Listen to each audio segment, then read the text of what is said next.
Karunia yang paling indah yang Allah karuniakan kepada kita adalah ilmu dan pemahaman. Dengan ilmu dan pemahaman yang Allah karuniakan kepada kita, menghantarkan pula kepada hiasan diri dengan akhlak yang terpuji, yang bisa kita tunjukkan terutama kepada Allah, dan yang berikutnya adalah kepada makhluk, baik itu kepada manusia maupun kepada makhluk yang lainnya. Dan di antara sifat yang mulia yang Allah Subhanahu wa ta'ala mudah-mudahan berikan kepada kita adalah sifat tawadhu, yaitu sifat rendah hati terhadap apa yang sudah kita dapati, karena itu juga merupakan bagian dari amanah titipan dari Allah. Sehingga orang yang tidak memiliki sifat tawadhu atau rendah hati, maka yang ada dan yang bercokol di dalam hatinya hanya ada sifat keangkuhan dan kesombongan. Orang yang berilmu sombong dengan keilmuannya, orang yang berharta sombong dengan hartanya, orang yang punya kedudukan maka akan gila jabatan dan akan sombong dengan jabatannya, dan seterusnya dan seterusnya. Maka menghiasi diri dengan akhlak, salah satu di antaranya adalah dengan tawadhu, adalah merupakan bagian dari karunia Allah yang telah diberikan kepada hamba-hambanya yang terpilih. Ma'asyiral muslimin wal muslimat a'azzakumullah, hadis yang dikeluarkan ataupun yang diriwayatkan oleh Imam At-Tirmidzi dengan An-Nasa'i mengingatkan kita tentang satu amalan yang biasa kita lakukan setiap hari, bahkan bukan biasa tapi menjadi sebuah kewajiban, yang mudah-mudahan ini akan menambah ilmu dan pengertian dari apa yang Allah turunkan, sebagaimana yang kemudian disampaikan dalam sabda Rasul sallallahu alaihi wasallam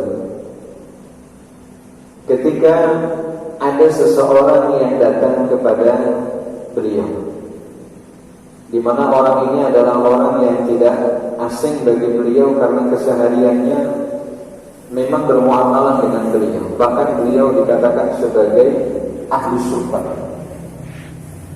wong radioman. Ahli sunnah itu wong radioman, tinggalnya di Mesir. Tetapi hikmah dibalik di mana beliau tidak punya rumah waktu itu.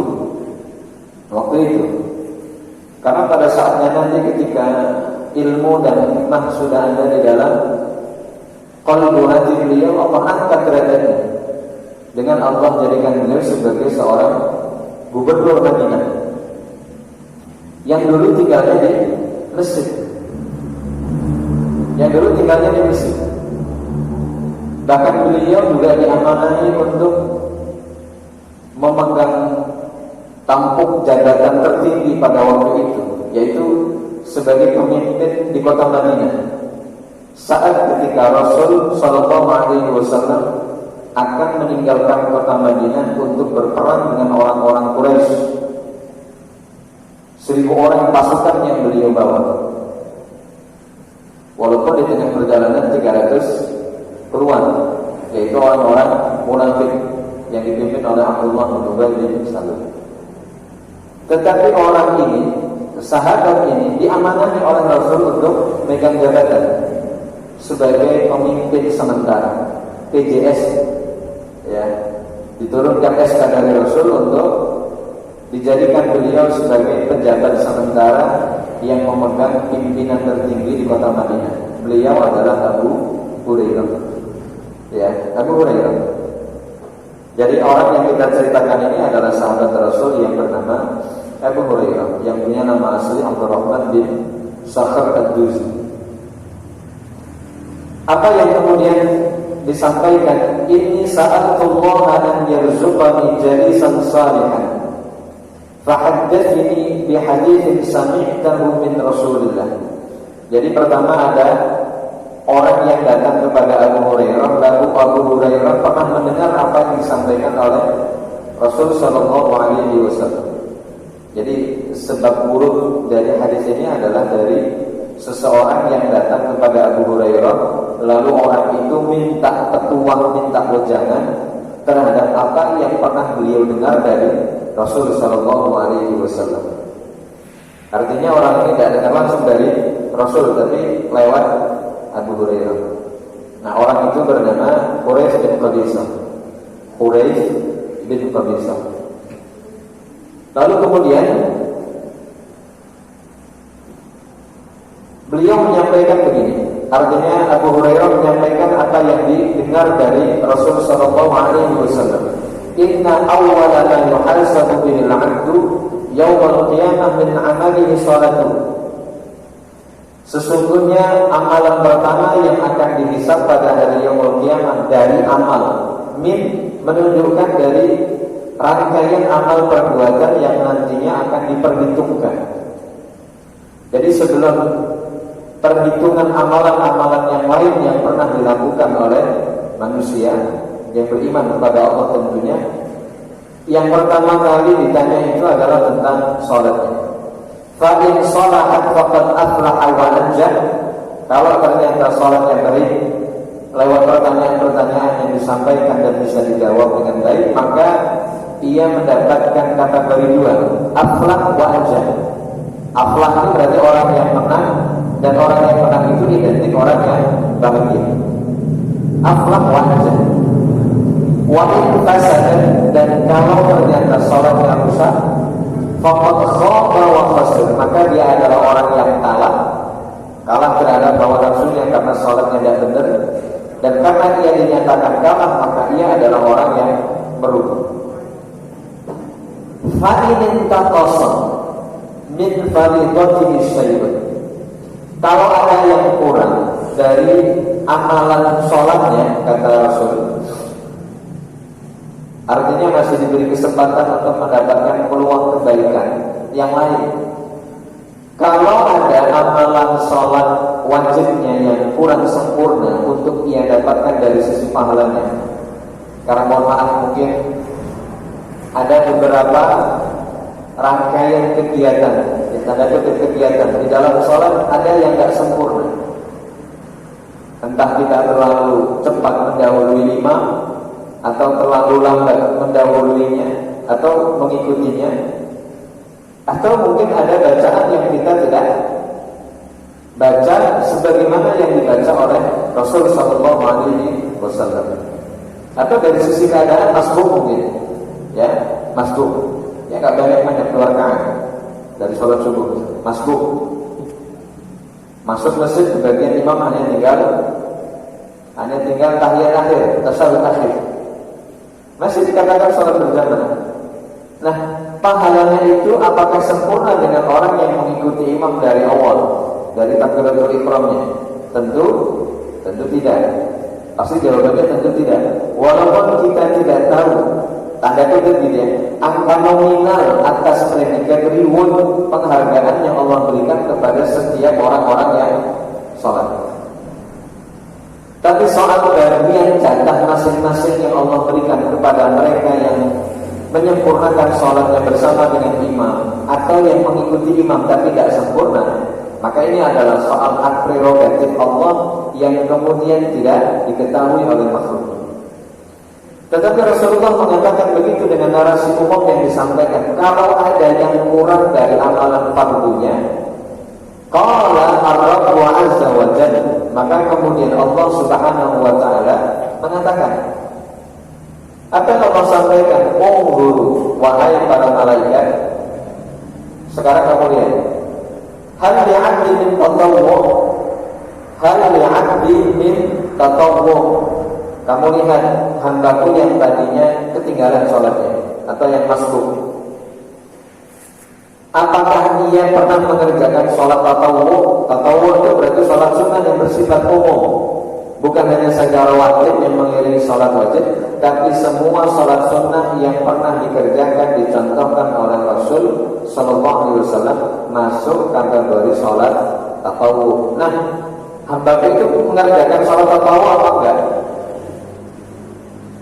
Maka kemudian kalau jawabannya iya, dengan catatan yang mungkin dibongkar oleh malaikat, oh iya, tadi malam tahajud ya Allah, kan berarti lumayan kan? Ada tambahan yang kemudian bisa dia dapatkan dari amalan sunnahnya berupa sholat tahajud yang dikerjakan walaupun mungkin subuhnya masbuk.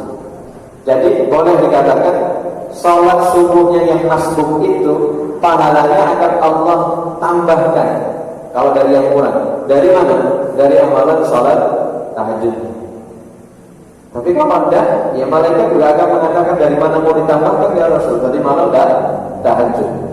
Tadi sebelum sholat subuh juga tidak mungkin mau melaksanakan sholat tahiyatul masjid dengan sholat qabliyah subuh ataupun fajar.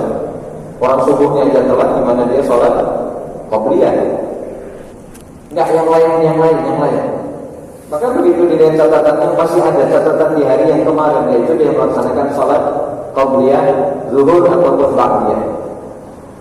Inilah yang kemudian menjadi tambahan yang bisa ditambahkan dari amalan yang kurang dari sholat wajib. Fayukan min bihan antaqasa minal faridah thumma yakunu sa'iru amalihi ala dzalik. Maka kemudian dia sempurnakan dari apa yang kurang dari yang sholat wajib, dan itulah begitu dari seluruh amalan yang dilakukan. Artinya amalan yang kita lakukan itu kalau dari sisi kualitasnya ada yang tidak terpenuhi, dalam artian tidak sempurna, di luar sholat lagi, amalan di luar sholat, maka sholat yang kita kerjakan dan kemudian yang kita tegakkan itu juga merupakan bagian dari kesempurnaan dari amalan yang kita lakukan. Di luar itu, dari sedekah, ya, dari perkataan ataupun dari amalan-amalan kebaikan lainnya, itu juga masih terkait dengan amalan sholat yang kita kerjakan. Maka kenapa Allah memerintahkan kepada kita wa aqimus sholat? Jadi kalimat wa aqim itu tentu berbeda, ya tentu sangat berbeda dengan narasi yang disampaikan oleh Allah dengan menggunakan kalimat yang lain. Misal qum, kalau qum itu kan artinya berdiri. Tapi kalau aqim dengan penambahan hamzah di depan itu berfungsi ta'diyah. Jadi kalau hanya berdiri itu menggunakan kalimat qama yaqumu qum. Tapi kalau mendirikan, kalau kalimat mendirikan dengan berdiri tentu maknanya berbeda. Seperti hanya orang yang kembali dengan mengembalikan, kan sangat berbeda. Antara kalimat roja'a dengan arja'a, maknanya sangat berbeda. 180 derajat berbeda. Ini makna yang juga kita dapati antara qoma yang artinya berdiri dengan aqoma yang artinya mendirikan. Maka Allah mengatakan di dalam Al-Quran tidak menggunakan kalimat qumu, tapi menggunakan kalimat aqimu. Tegakkan nilai-nilai sholat yang sudah kamu dapati di dalamnya untuk kamu jabarkan dalam kehidupan sehari-hari. Makna demikian yang kita dapati dari hadis Rasul Sallallahu Alaihi Wasallam yang diriwayatkan oleh Imam At-Tirmidzi dan Imam An-Nasai. The next, berikutnya pembahasan tentang fikih salat secara umum. Jadi keterangan yang kita dapati ini ada di dalam Fiqhul Am. Jadi ada satu kitab namanya Fiqhul Am, fikih umum. Kalau boleh diterjemahkan ke dalam bahasa Indonesia kita itu ensiklopedia fikih yang ditulis oleh Muhammad bin Ibrahim bin Abdullah At-Tuwaijiri. Monggo silakan dicari kalau buku itu sudah ada terjemahannya. Jadi yang tulis Muhammad bin Ibrahim bin Abdullah At-Tuwaijiri. Jadi buku itu lengkap untuk kemudian bisa kita baca dan kita telaah yang berkaitan tentang tauhid, dan juga yang kedua adalah berbicara tentang fikih. Fikih juga dibagi-bagi. Ada fikih ibadah, ada fikih muamalah. Nah, yang kita bahas ini masih berkaitan tentang fikih ibadah. Baik, di dalam kitab yang beliau tulis disampaikan tentang as-salatu laha jasatun wa ruh. Salat itu adalah ibadah yang di dalamnya meliputi dua hal. Yang pertama jasad, yang kedua ruh. Ya, yang kedua adalah ruh. Sehingga ini yang kemudian dibedakan secara lugah, secara bahasa antara jasad dengan badan. Ya. Inna fil jasadi mudghah, itu yang disampaikan oleh Rasul. Sehingga ulama membedakan, misal kalau jasad itu dipakai untuk yang masih hidup, sementara badan ada yang mengatakan untuk yang sudah mati dan masih hidup. Tapi bahasa yang tereduksi ke dalam bahasa kita adalah dengan menggunakan badan. Seluruh anggota badan. Badan itu ada di dalam bahasa Arab. Baik, itu makna yang kita ambil sedikit perbedaannya dari sisi bahasa Arab. Baik, beliau mengatakan begini, bahwa sholat yang kita kerjakan itu ibadah yang memiliki dua dimensi, yaitu ibadah jasad, ibadah fisik, dan yang kedua adalah ibadah roh. Baik, apa itu rohnya di dalam sholat? Yang pertama, ta'zimullah, mengagungkan Allah. Jadi kalau kita sholat ternyata di dalamnya tidak mengagungkan nama Allah Subhanahu wa ta'ala, maka roh di dalamnya telah hilang. Jadi kalau kita ditanya apa rohnya di dalam sholat, yang pertama adalah ta'zimullahi ta'ala, mengagungkan Allah. Yang kedua, khasyatuhu, yaitu menghadirkan rasa takut di dalam hati. Kemudian yang ketiga, hamduhu, memuji kepada Allah, wasu'aluhu, dan meminta kepada Allah, wastighfaruhu, dan meminta ampun kepada Allah. Artinya apa Bapak Ibu? Rangkaian di dalam sholat yang kita temukan di dalamnya itu menyertakan tentang 5 hal ini. Bahkan bukan hanya 5, tapi 6, 7, 8. Kita lanjutkan yang ke-6 adalah at-thana alaihi, yaitu memuji kepada Allah. Wassalatu wassalamu ala rasulih. Bahkan di dalamnya ada anjuran yang tidak bisa kita tinggalkan, yaitu bersolawat kepada Rasul sallallahu alaihi wasallam. Kemudian yang ke-8 adalah wassalamu ala ibadillahi sholihin, yaitu memberikan ucapan salam kepada seluruh hamba-hamba Allah yang saleh. Di dalam salat. Ya, di dalam salat. Kapan itu bisa kita baca? Saat ketika kita membaca tasyahud akhir. Sehingga Bapak Ibu, roh di dalam salat itu menyertakan 8 hal tadi itu. Yang pertama adalah pengagungan terhadap Allah, sehingga orang yang mengagungkan Allah aplikasinya adalah lewat salat. Yang kedua, memuji. Yang ketiga, meminta kepada Allah Subhanahu wa ta'ala. Minta apa yang kemudian kita inginkan untuk kemaslahatan dunia dan akhirat. Untuk kemaslahatan dunia dan akhirat, mintalah kepada Allah. Bahkan doa-doa yang diajarkan oleh Rasul untuk kita baca di dalam sholat, di dalamnya sudah tercover terhadap apa yang kita inginkan untuk kemaslahatan di kampung dunia dan juga di kampung akhirat.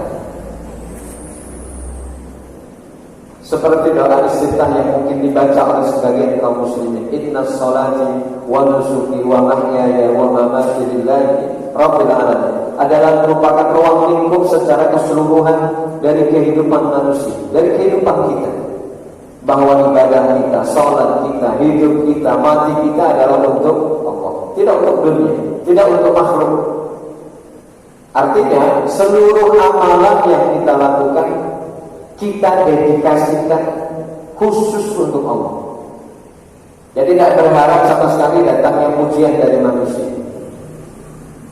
Mau dipuji ya silahkan, mau dicaci juga silahkan. Karena tujuan dari awal kita tidak untuk mendapatkan hal yang demikian atau tidak menghindarkan dari hal yang demikian pula. Jadi ngapain reward gitu ya? Ngapain reward? Ngapain repot-repot untuk kemudian memoles dan memantaskan diri agar supaya tidak dicaci atau agar supaya mendapatkan pujian dari manusia? Repot. Hal yang demikian hanya akan merepotkan diri yang pada akhirnya merugikan diri kita, karena setiap amalan yang kita kerjakan pasti tidak disertai dengan keikhlasan. Orang ikhlas itu tidak memperhatikan dua hal dari itu, Pak. Tidak memperhatikan pujian maupun cacian. Yang dia fokuskan adalah bagaimana ibadah yang dia kerjakan itu adalah ibadah yang disebut sebagai ibadah mutaqabbalah, yaitu ibadah yang diterima oleh Allah Subhanahu wa taala. Kemudian secara dasar menyertakan di dalamnya ada qiyam. Qiyam itu berdiri, ada ruku, ya kan gitu Pak ya. Salat yang kita kerjakan. Kemudian ada sujud dan ada bacaan. Jadi secara garis besar salat itu 4, yaitu qiyam berdiri, kemudian ruku, kemudian sujud, kemudian qiraat, bacaan. Mulai dari takbiratul ihram Allahu akbar sampai assalamu alaikum. Itu kan bacaan tok, bacaan semuanya. Dan yang namanya bacaan di dalam sholat itu rasa garap-garap. Rasa garap-garap maunya kita, apa yang kita tahu lalu kita baca. Tapi pelajari itu, ya, pelajari itu. Yang kemudian juga bisa kita dapatkan referensinya dari kitab yang ditulis oleh misal Dr. Syekh Nasiruddin Albani misalnya, atau yang populer disebut Syekh Albani. Apa nama judul bukunya? Yang membahas secara detail tentang sholat. Nomor sifat sholat Nabi ya, dan itu sudah diterjemahkan ke dalam bahasa Indonesia sehingga memudahkan bagi kita untuk mempelajari itu. Sifat sholat Nabi. Sehingga gimana caranya Nabi sholat ada di dalam buku itu. Dari mana sumbernya? Dari hadis yang bisa dipertanggungjawabkan. Baik, kita kembali kepada dua hal yang dibahas oleh Syekh Muhammad bin Ibrahim bin Abdullah At-Tuwaiji. Kemudian wassalatu laha dhahir.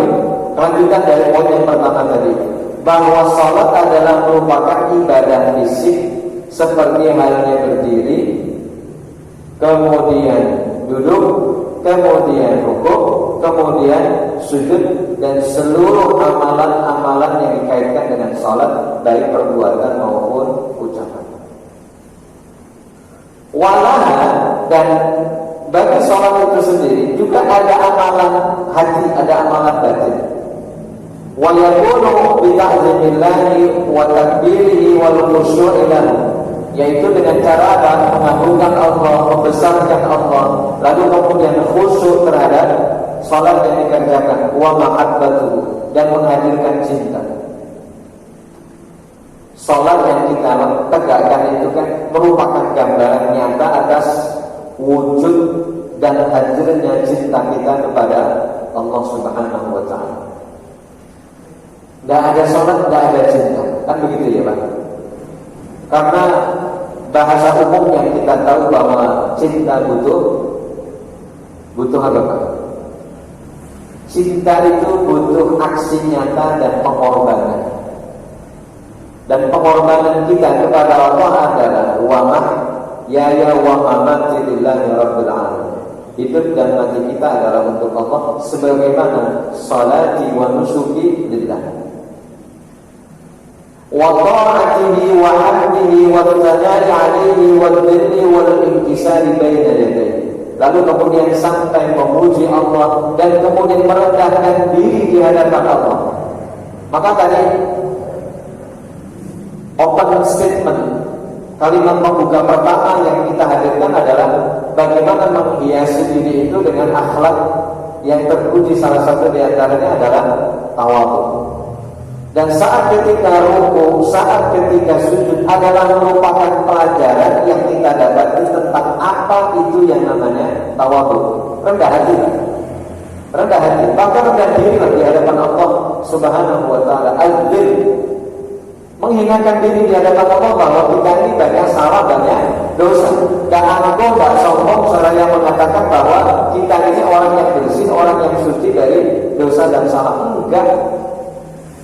Maka hinakan diri di hadapan Allah, sehingga hal yang demikian juga mampu memberikan pelajaran yang kita dapati untuk bisa bersikap andal asor, rendah diri atau rendah hati di hadapan makhluk Allah Subhanahu wa taala, sehingga menghargai, menghormati, memuliakan terhadap apa yang kemudian dimiliki oleh orang lain adalah merupakan bagian dari pelajaran inti dari sholat yang kita kerjakan untuk ditegakkan di luar sholat.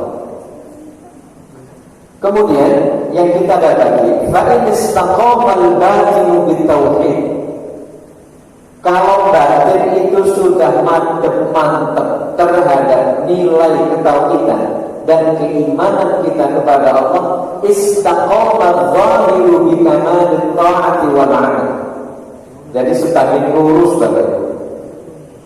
Kalau batin itu sudah mantep terhadap tauhid dan iman kita kepada Allah, maka zahir juga akan jejak lurus untuk melaksanakan ketaatan lewat amalan-amalan yang dikerjakan.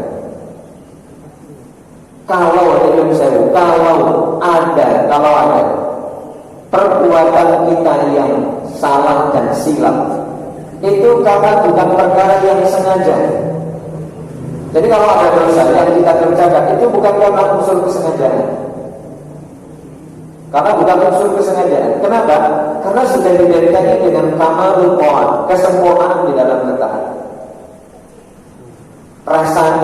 Rasanya itu berat. Ada rasa gitu, ada rasa yang menyeruak terlebih dahulu sebelum kemaksiatan itu akan dikerjakan. Isim dewian atau isim bisian, takut duluan, malu duluan sebelum kemaksiatan itu dikerjakan. Bagi orang mungkin biasa, tapi bagi orang yang beriman tidak biasa. Saat ketika mau nyetel musik, Allah Akbar. Mungkin bagi orang biasa saja, bahkan itu menjadi sebuah kebutuhan. Tapi bagi orang-orang yang beriman kepada Allah, mau, ya itu sudah orang situ. Istilah, ada rasa malu kepada Allah. Mau keluar rumah nggak pakai celana panjang misalnya, hanya pakai celana pendek, tidak berhenti. Harus tali sarung dulu, atau harus pakai celana panjang dulu, atau kemudian pakai baju ya minimal kaos yang layak untuk dikenakan, baru keluar menemui tamu. Ada sense yang kemudian dimiliki oleh orang-orang yang beriman, di mana kepekaan itulah yang kemudian pada akhirnya senantiasa mendapatkan apa yang disebut dengan dalam hadis Nabi itu yata'aqabun, senantiasa dijagai oleh malaikat. Maka itu adalah merupakan bagian dari keistimewaan yang Allah berikan kepada orang-orang mukmin. Di antaranya adalah muhafadzatul malaikat. Nanti kita bahas di dalam slide berikutnya atau di dalam pembahasan berikutnya. Jadi sebagai lurus takdir, kalau batin ataupun hati yang kita miliki tadi itu sudah dipenuhi dengan tauhid dan iman kita kepada Allah, maka apa yang nampak, zahir itu kan nampak, apa yang nampak itu menunjukkan ketaatan kepada Allah lewat amalan yang kita kerjakan. Faidah jahat, apabila telah datang haqiqatul istiqomah, kalau telah datang hakikat kebenaran, apa itu yang disebut dengan istiqomah? Istiqomah itu berarti perkara yang secara kontinu terus menerus dilakukan. Mau hujan, mau petir, mau panas bolong, kondisi apa yang biasa dilakukan tetap melaksanakan sholat. Mau dingin 0 derajat misalnya, dingin merah, dingin yang luar biasa, tidak menyurutkan semangat keluar dari rumah untuk melaksanakan sholat yang biasa dia kerjakan, yaitu sholat subuh secara berjamaah. Maka yang dikatakan apabila keistiqomahan telah hadir di dalam sholat, ja'at haqiqatul istiqamati kharijas sholat,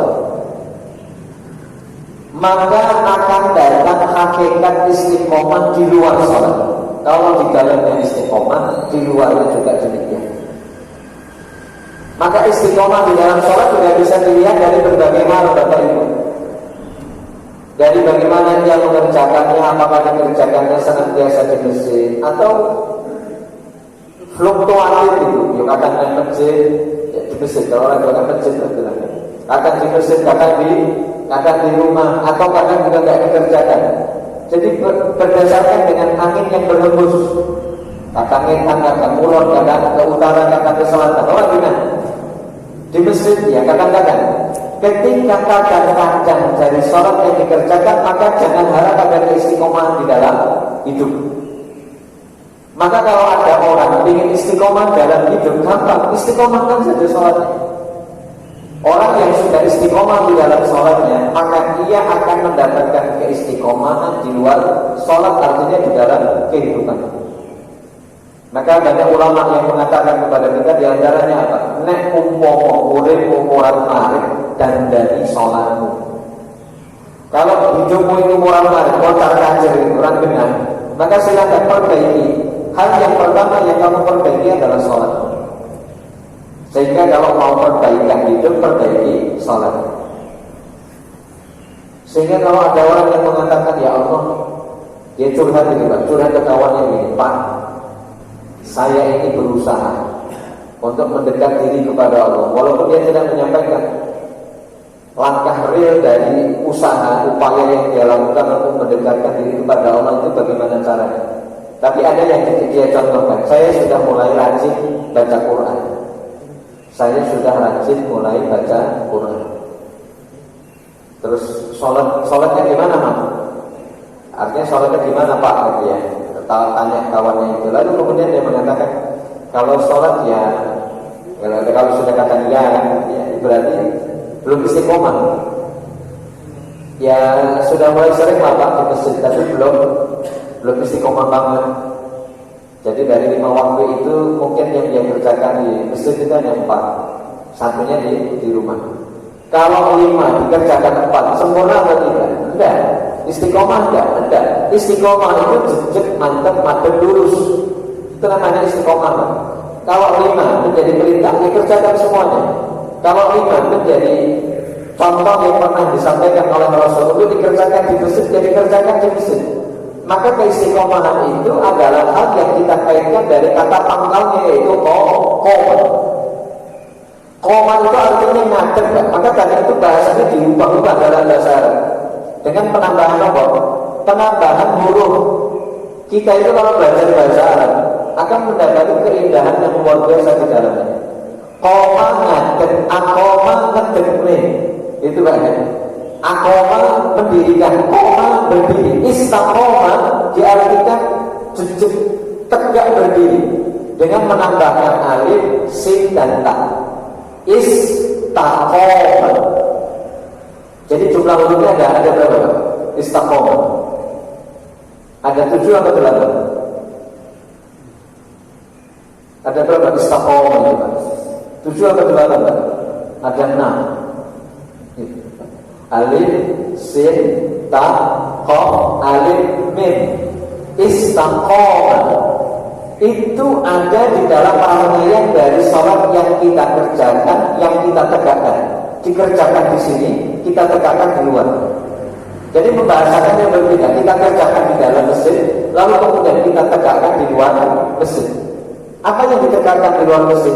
Nilai-nilai yang terkandung di dalamnya. Apa itu? 8 hal yang kita dapati tadi.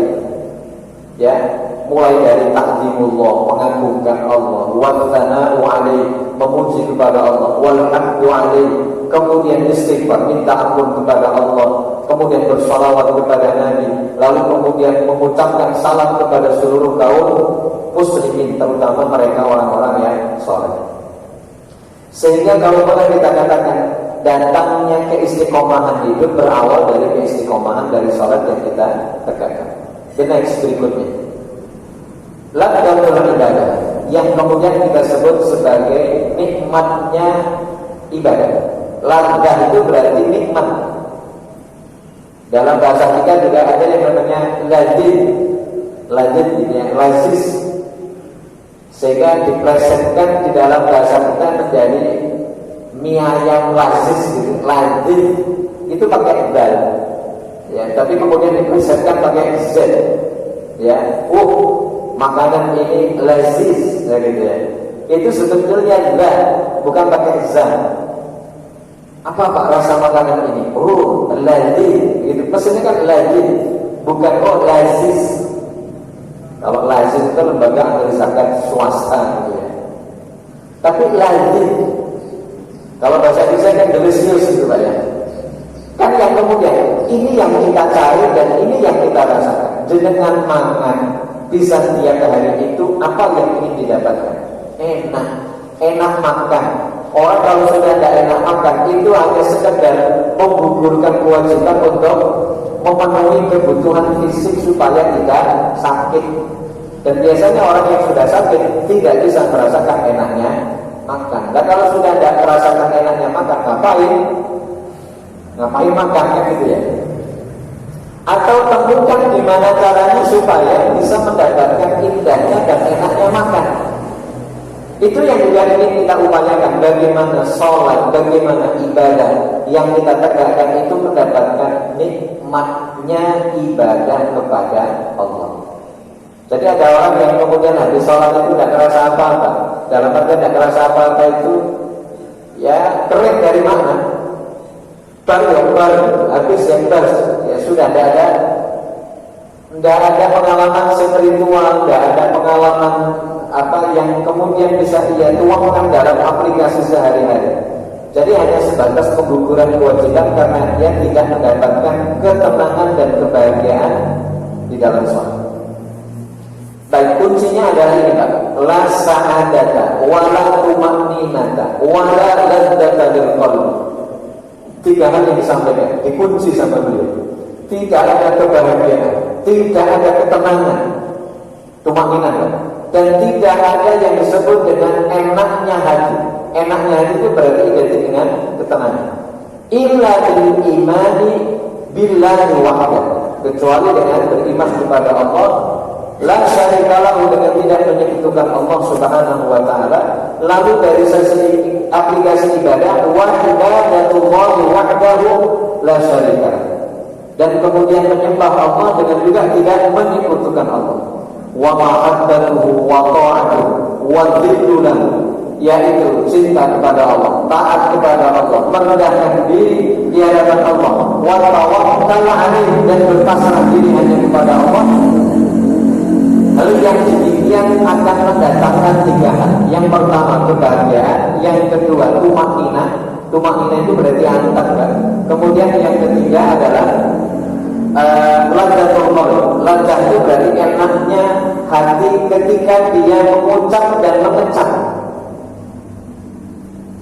Sehingga kalau kita sudah beriman kepada Allah, lalu kemudian beribadah hanya kepada Allah, kemudian menghadirkan cinta sepenuh hati kepadanya, lalu kemudian taat yang juga kita lakukan kepada Allah adalah ibadah dan taat yang totalitas, kemudian hanya berpasrah diri kepada Allah, maka kehidupan yang akan ia hadapi adalah kehidupan yang tenang. Jadi orang-orang yang tenang, orang-orang yang bahagia, salah satu diantaranya adalah ia sudah mendapatkan kunci tawakal. Jadi kan diingatkan oleh hadis Rasul sallallahu alaihi wasallam begini, lau annakum tatawakkaluna 'ala Allahi haqqa tawakkulihi la razaqakum kama yurzaqu tayr. Apa kata Rasul? Ta'udhu khimasan wa ta'uhu bitonan.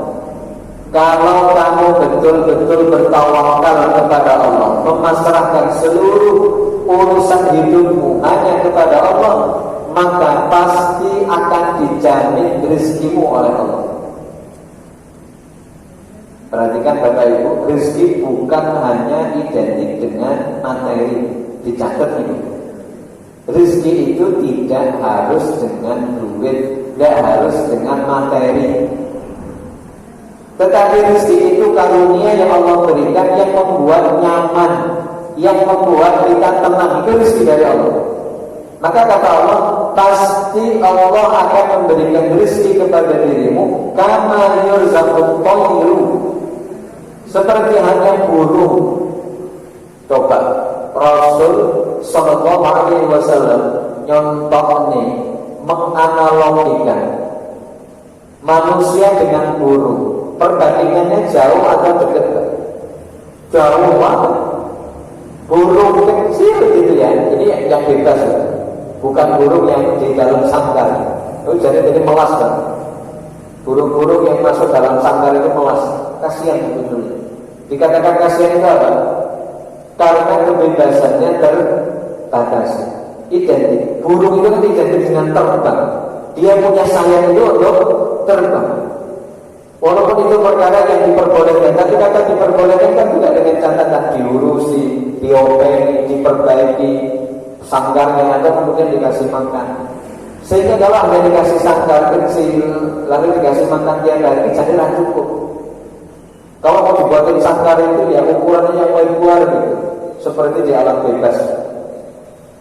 Maka rodok rapenak itu di dalam hati kalau melihat burung yang kemudian masuk di dalam sanggar yang nek umpomo bisa ngomong atau kemudian dia bisa berpikir, mungkin dia akan berpikir, ya Allah, apa gunanya saya di dalam sanggar?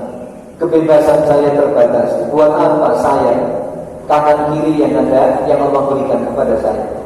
Tapi orang jenenge menungso yang berbeda dengan burung dan burung berbeda dengan kita, ya sudah. Itulah yang kemudian terjadi hubungan komunitas antara manusia dengan makhluk lain. Next, lanjut. Maka Rasulullah mengatakan begitu. Tadul khimasan wa taruhu bitanan. Burung itu kalau keluar dari sarangnya pagi hari dalam keadaan perut kosong, nanti sore harinya balik dalam keadaan perut yang kenyang. Setelah seharian beraktivitas mencari rezeki.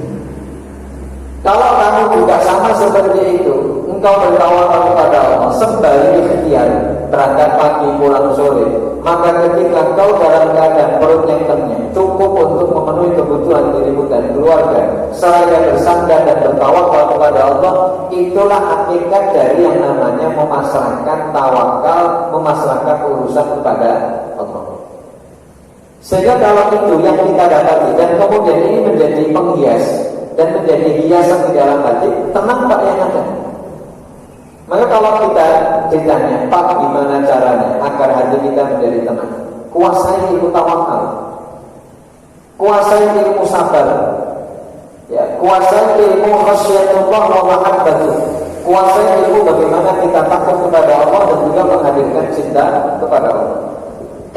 Karena orang yang sudah cinta, maka dia akan terobsesi untuk bagaimana menghadirkan cinta terhadap sesuatu yang dicintai. Maka tidak ada kata bantah, tidak ada kata penolakan saat ketika Allah memerintahkan kita untuk menjalankan perintah. Sebagaimana juga kita tidak pernah nolak terhadap larangan-larangan dari Allah. Tidak boleh mencuri, ya mau. Tidak boleh, ya, tidak boleh membunuh, ngikut. Tidak boleh berzina, ngikut. Kenapa? Karena apa yang Allah larang di dalamnya ada banyak hal yang negatif, yang membahayakan. Dampaknya negatif terhadap kita sebagai pelaku dan juga kepada orang lain terhadap ekses dari perbuatan yang kita lakukan. Baik, inilah yang kita dapati. Wa kullu malzuzin fid dunya, dan setiap perkara yang dinyatakan enak di dalam dunia, fa innahu ladzatun wahidatun tsumma tazul. Jadi kalau engkau mendapatkan nikmatnya dunia, itu adalah satu kenikmatan yang kemudian akan hilang. Sederhana kan tadi yang kemudian kita analogikan ataupun yang kita contohkan. Kita enak makan itu apa yang seterusnya dan selamanya. Jenengan enak makan, walaupun hanya sekedar makan pakai nasi, tempe, ya, kemudian sambal terasi dicampur kalau lalapan. Lalapannya terserah jenengan. Lalapannya terserah jenengan. Enak apa enggak, Pak? Enak karena dalam kondisi sehat. Tapi kalau dalam kondisi sehat atau tidak sehat, misal dalam kondisi sakit, makan seenak-enaknya lalu yang ada di hadapan kita, hampa terasa seperti kehidupan kita tidak ada cinta. Masya Allah. Jenengan rakyat cinta, punya gairah Pak hidup jenengan. Ada gairah dalam hidup kalau nggak ada cinta. Ya betul. Hidup itu tidak ada gairah kalau nggak ada cinta. Cinta kita kepada Allah itulah yang kemudian menggelorakan semangat kita untuk beribadah terus dan terus dan terus sampai mati. Maka kenapa orang semangat melangkahkan kaki ke masjid? Itu karena cintanya kepada Allah. Kenapa orang mengeluarkan duit untuk berinfak? Karena memang cintanya kepada Allah Subhanahu wa Ta'ala. Bukan kepada orang itu, tapi kepada Allah cintanya. Maka tadi yang kemudian diibaratkan nikmatnya dunia itu sauntoro. Sauntoro itu bersebentar. Maka ada orang yang menyampaikan khutbah nikahnya di depan pengantin baru itu mengatakan begini. nikmat pernikahan kuwi mau enake gur sauntara. Sauntara itu sementara.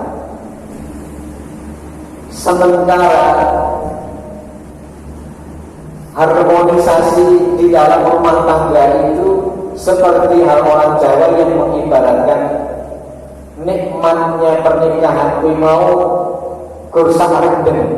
Sarendeng itu berarti hanya semusim. Sarendeng itu semusim. Tapi sorone sak kelentang.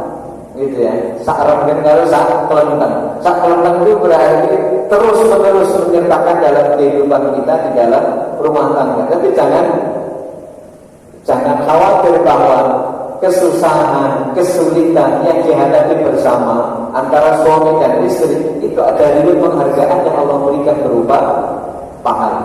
Karena apa yang diucapkan, apa yang dilakukan oleh suami istri dalam rangka ibadahnya kepada Allah tidak mungkin tidak dicatat sebagai bagian dari pahala di hadapan Allah Subhanahu wa Ta'ala.